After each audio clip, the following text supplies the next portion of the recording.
청소부 딸 주제에 어딜 감히? 우리 같은 의사 집안에. 5년 동안 시어머니의 모욕을 참아온 여자가 있습니다. 남의 집 화장실이나 닦던 손으로 우리 집 며느리가 되겠다고? 내가 친구들한테 창피해서 어디 말이나 꺼내겠니?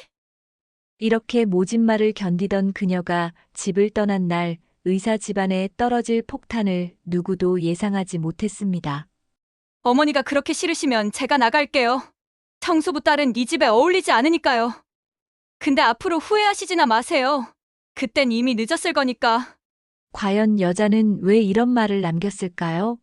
그리고 3개월 뒤 시어머니는 왜 며느리 앞에 무릎을 꿇었을까요? 이어지는 반전 스토리가 궁금하시면 좋아요만 한번 눌러주세요. 여러분의 응원이 절 힘나게 합니다. 한 번뿐인 인생 오늘의 이야기 시작할게요. 서울 강남구 대치동 60평형대 고급 아파트. 오후 햇살이 거실 전체를 밝게 비쳤지만 한지민의 마음은 어둠에 잠겨 있었다. 결혼한 지 5년 여전히 이 집에서 그녀는 남이었다.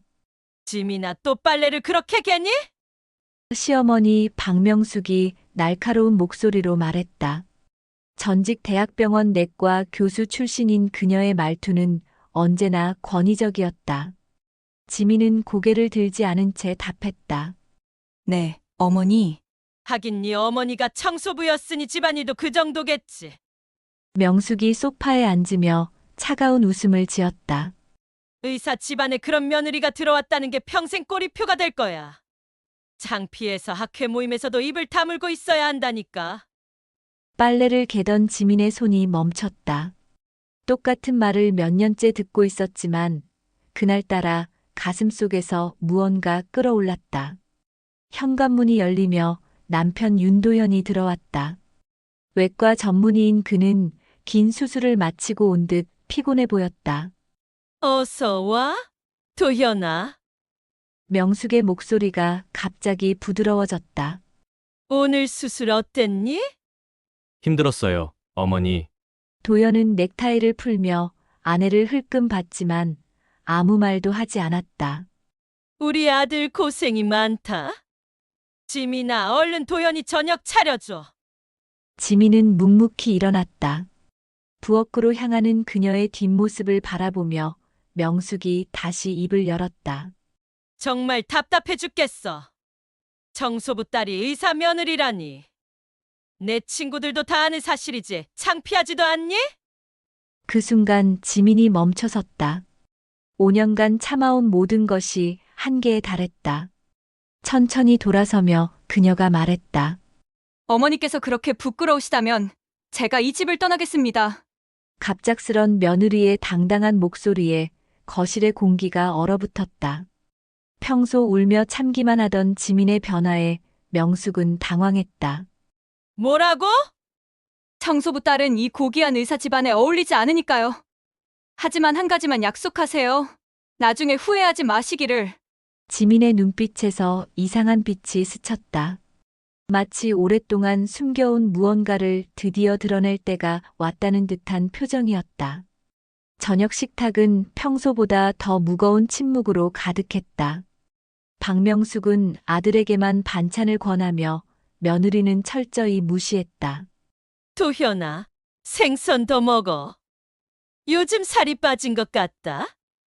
다정한 목소리로 말한 명숙이 곧바로 차가운 시선을 지민에게 돌렸다. 지민아, 내 엄마 또 오신다지. 나이가 몇인데 아직도 남의 집 화장실 닦고 다니니? 젓가락으로 반찬을 집으며 혀를 찼다. 이제 그런 일 그만두시라고 말려라. 우리 집안 체면이 말이 아니야. 지민이 젓가락을 천천히 내려놓았다. 어머니, 제 엄마는 정직하게 일하고 계십니다. 정직하긴 뭐가 정직해. 청소부가 무슨 자랑거리야? 명숙의 목소리가 높아졌다. 내가 병원 동기들한테 우리 며느리 친정어머니 얘기 한번 해봤나? 쪽팔려서 입도 못 대겠어. 도연이 불편한 듯 고개를 들었다. 엄마, 그런 말 좀 하지 마세요. 왜 못하겠니? 사실인데. 명숙이 목소리를 더 높였다. 의사 집안에 이런 며느리가 어딨어. 친구들이 묻기라도 하면 뭐라고 대답하겠니? 내가 결혼할 때 내가 얼마나 반대했는데. 도현이가 울면서 매달려서 어쩔 수 없이 허락해줬지만 정말 후회된다. 명숙이 분노를 쏟아냈다. 차라리 다른 의사 집안 딸을 데려왔으면. 그만하십시오. 지민의 목소리가 식탁을 가로질렀다. 모든 시선이 그녀에게 집중됐다. 지민은 천천히 일어서며 담담하게 말했다. 5년 동안 충분히 들었습니다. 청소부 딸이라고, 격이 안 맞다고, 창피하다고. 이제 지쳤어요. 지민아, 도연이 당황하며 아내를 말렸다. 아니에요, 도연 씨. 지민이 냅킨을 차분히 접으며 계속했다. 어머니가 옳습니다. 저 같은 며느리는 이 집에 있을 자격이 없어요. 그러니 제가 나가겠습니다. 박명숙이 당황했다. 평소 같으면 울면서 사과하던 며느리가 오히려 당당하게 나오자 예상치 못한 상황이 된 것이다. 뭔 소리야? 갑자기 왜 이래? 지민이 미소를 지었다. 그런데 그 미소가 왠지 섬뜩했다. 어머니, 정말 후회하지 마세요. 절대로. 지민의 목소리에는 지금까지 들어본 적 없는 차가운 기운이 흘렀다. 도연이 아내의 변화를 감지하고 불안해했다. 지민아, 대체 무슨, 곧 알게 될 거예요. 지민이 현관을 향해 걸어가며 마지막으로 돌아봤다. 모든 걸 말이에요.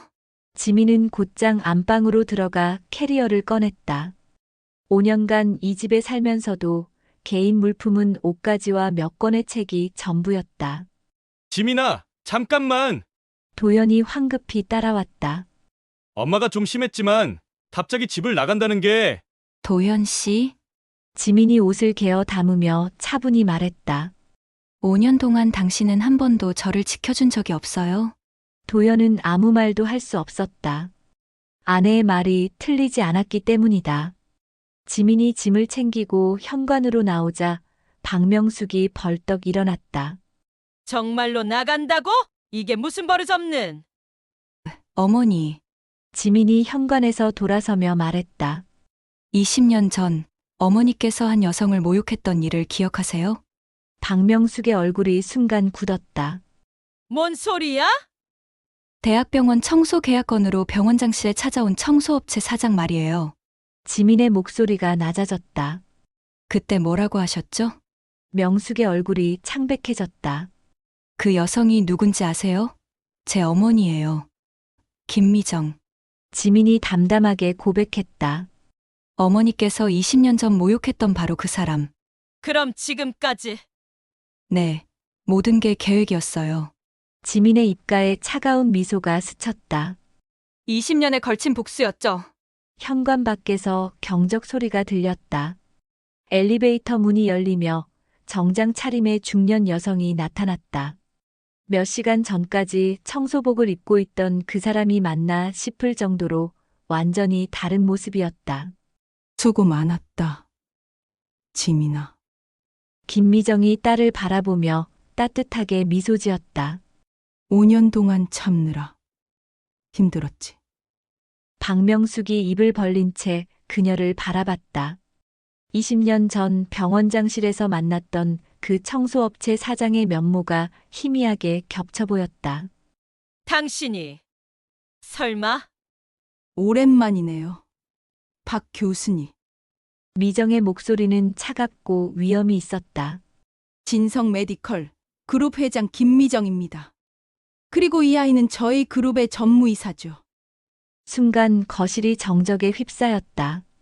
진성 메디컬 그룹은 강남 일대 의료 부동산을 독점하다시피 하는 대기업이었다. 20년 전 당신이 내게 한 모욕을 잊지 않았어요. 미정의 눈빛이 차갑게 빛났다. 박명숙의 다리에서 힘이 빠져 소파에 주저앉았다. 그날 밤 진성 메디컬 그룹 본사 최고층 회장실. 김미정은 거대한 유리창 너머 서울의 야경을 바라보며 과거를 회상했다. 20년 전 그날을 잊을 수가 없어. 미정이 지민에게 말했다. 대학병원 청소 계약건으로 병원장실에 갔을 때 내 시어머니가 어떻게 날 대했는지. 지민이 어머니 옆에 서며 고개를 끄덕였다. 어렸을 때 엄마가 울면서 들려준 이야기예요. 그때 난 겨우 청소업체를 시작한 지 3년 된 작은 사업자였어. 하지만 정직하기 이랬. 미정의 목소리에 분노가 서렸다. 박명숙이 나를 위아래로 훑어보더니 말했. 청소부 주제, 어디 감히 병원장실에 들어오냐. 밖에서 기다려. 그러고는 계약서조차 제대로 보지 않고 쫓아냈어. 지민의 주먹이 저절로 쥐어졌다. 그 모욕을 20년간 복수를 준비했던 거지. 미정이 책상 위에 사진을 가리켰다. 20년 전 작은 청소업체 사무실 사진이었다. 그날부터 다짐했어. 언젠가 저 오만한 의사 앞에 당당히 서서 무릎 꿇게 만들겠다고. 미정은 그 후 어떻게 사업을 키워왔는지 설명했다. 청소업체에서 시작해 병원 시설 관리, 의료기기 임대, 병원 건물 매입까지 하나하나가 모두 계산된 수였다. 병원들이 재정난에 시달릴 때마다 내가 나타나 건물을 사들였어. 박명숙이 일하던 대학병원도, 도현이가 레지던트 시절 일했던 병원까지. 지민이 놀라며 어머니를 바라봤다. 설마 제가 도현과 만나는 것도? 물론 계획이었. 미정이 차가운 미소를 지었다. 의대 동문회에서 도현의 정보를 파악하고 너를 그가 매일 다니는 카페에서 아르바이트하게 했잖아. 지민이 충격받은 표정으로 입을 벌렸다. 내가 진심으로 사랑에 빠진 건 예상 밖이었지만 결과적으로는 완벽했어. 미정이 딸의 손을 잡았다. 5년 동안 그 집안의 약점을 모두 파악할 수 있었으니까. 하지만 엄마, 저는 정말 힘들었어요. 미안하다. 지민아. 미정이 딸을 안으며 말했다. 하지만 이제 그 고생이 빛을 발할 때야.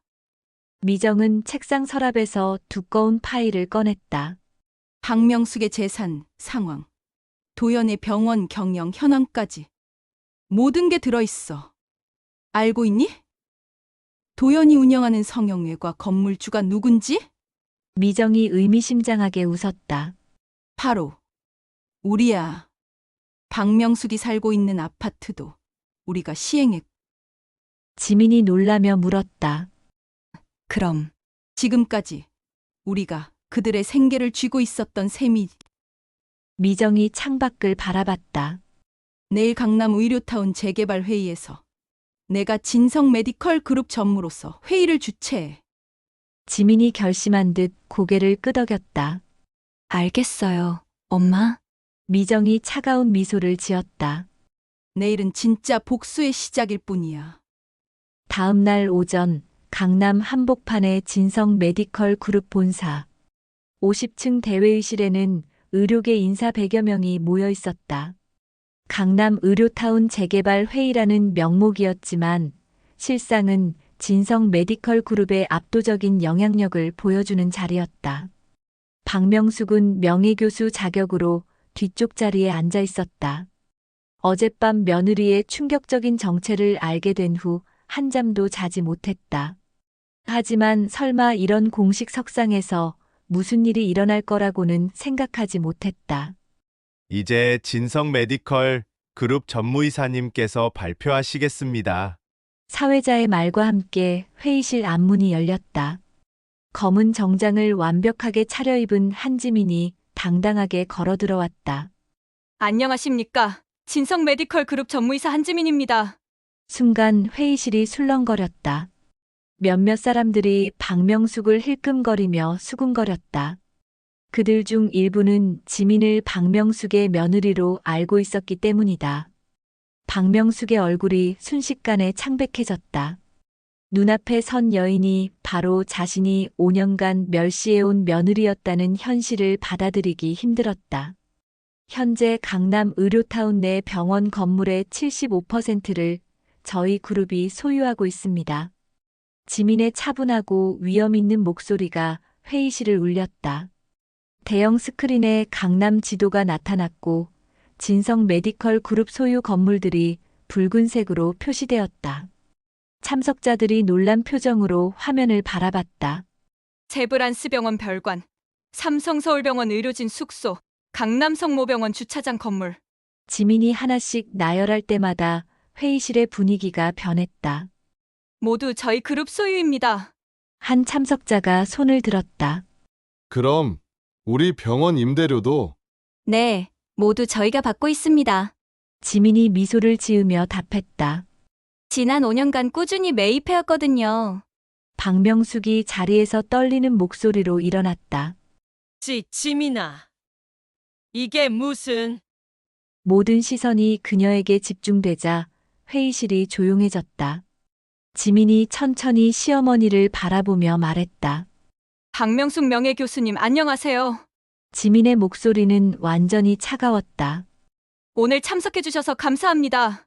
너, 내가 정말 전무이사라는 거야? 네, 맞습니다. 지민이 단호하게 답했다. 그리고 오늘 발표할 재개발 계획에는 몇 가지 중요한 변화가 있습니다. 지민이 리모컨을 눌러 다음 화면을 띄웠다.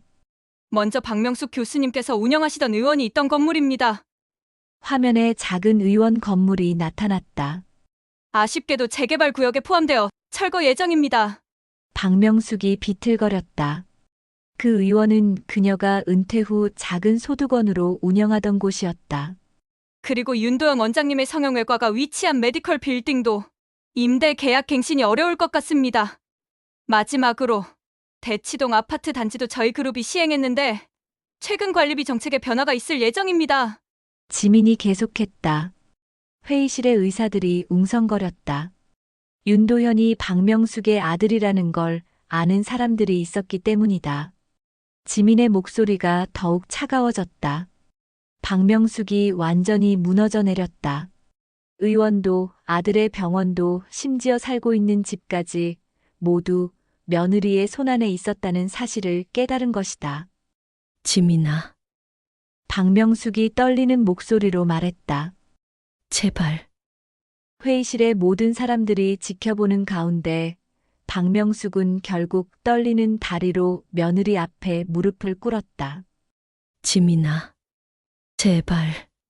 이번만은 봐주렴. 그러나 지민의 눈빛은 여전히 차가웠다. 5년간 받은 모욕과 상처가 쉽게 사라질 리 없었다. 어머니, 지민이 낮은 목소리로 말했다. 이건 시작일 뿐이에요. 회의실은 완전한 정적에 휩싸였다.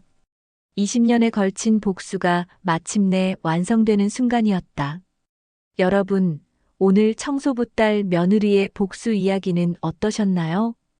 이 이야기를 들으시면서 혹시 마음 한편이 아프셨던 분들도 계실 것 같아요. 우리 주변에도 직업이나 출신으로 사람을 차별하는 경우가 너무나 많으니까요. 하지만 한 가지 기억해 주세요. 새벽부터 우리가 살아갈 공간을 깨끗하게 만들어주시는 청소하시는 분들도, 비가 와도 눈이 와도 우리에게 필요한 물건을 배달해주시는 택배 기사님들도, 맛있는 음식으로 우리의 하루를 따뜻하게 채워주시는 식당 아주머니도 모두 누군가의 소중한 부모이고 누군가의 사랑하는 가족입니다. 사람의 진짜 가치는 어떤 일을 하는지가 아니라 그 사람이 얼마나 성실하고 따뜻한 마음을 가지고 있는지에서 나오는 거예요. 직업에는 귀천이 없다는 말, 정말 가슴 깊이 새기고 살아야 할 것 같습니다. 오늘 이 이야기가 여러분께 작은 깨달음이 되었다면 정말 기쁠 것 같아요. 그리고 끝까지 들어주신 모든 분들께 진심으로 감사드려요. 혹시 재미있게 들으셨다면 댓글로 잘 들었어요 한마디만 남겨주세요. 여러분의 작은 응원이 저에게는 정말 큰 힘이 됩니다. 다음에도 마음을 따뜻하게 만드는 좋은 이야기로 찾아뵙겠습니다. 함께 해주셔서 감사합니다. 한 번뿐인 인생이었습니다.